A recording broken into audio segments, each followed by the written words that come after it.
Serikali ni yatangaza miao na mioroto mivyu kwa makili maamwika alama vania kutwaisya maandamano makuleana na mutatala wa kinando wa mwaka ukwi uni musini wa Ilovi vamwe na isioni ingi kivathukanio. Minista Muveani Moses Iwanthini Profesa Kithure Kindiki ni waweta kana serikali yesi ya enende maitwaisya miateanio ateo siko sia wanangiko wa mali kuvingisa uthukumi na ukwi wa enende vamwe na kuvingisa uthukumi miakoni misese kimiao tambunge witha uyitikilwa Benjamin Mwaka ni woko twambisya vilingu itwa mauvo na idivot. Masaa mavuthu matialitano kana maandamano ma mwika wa Gen Z makuleana na finance bill ya mwaka wa 2024 kusiokethia va musino Ilovi ondu umwe na mataoni nyange malembetani kuthukanyo. Yu serikali thiweta maandamano ano ngina mati miao mivyu ila Minister Muveani Moses Iwanthini Profesa Kithure Kindiki ukueta movisa ma polisi maika venya nthini wa kumithukumithia. 1.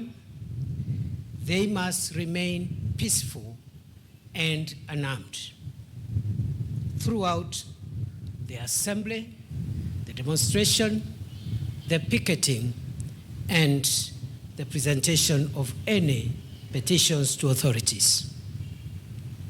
2.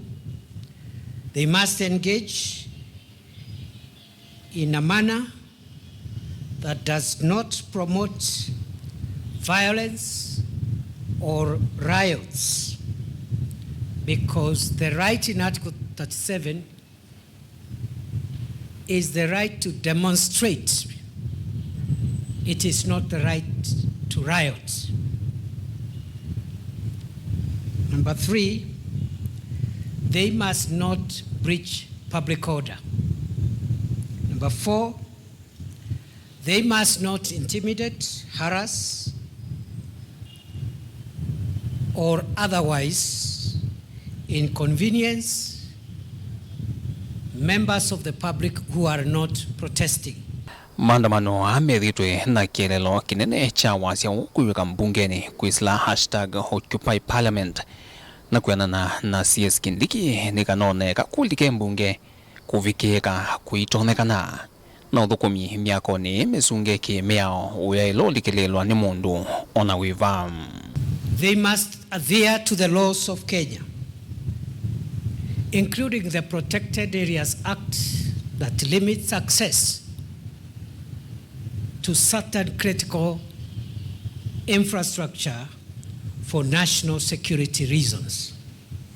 And the police will guide them in which areas they cannot access by operation of the law on the protection of critical infrastructure. Nwaweta maandamano mavitu ma finance bill ya mwaka wa 2023 na elevi ndani thiuma atongwe ni ndongo yole Raila Odinga maima wanangiko na serikali eyitikila ama Gen Z mavikiye vava wanangiko.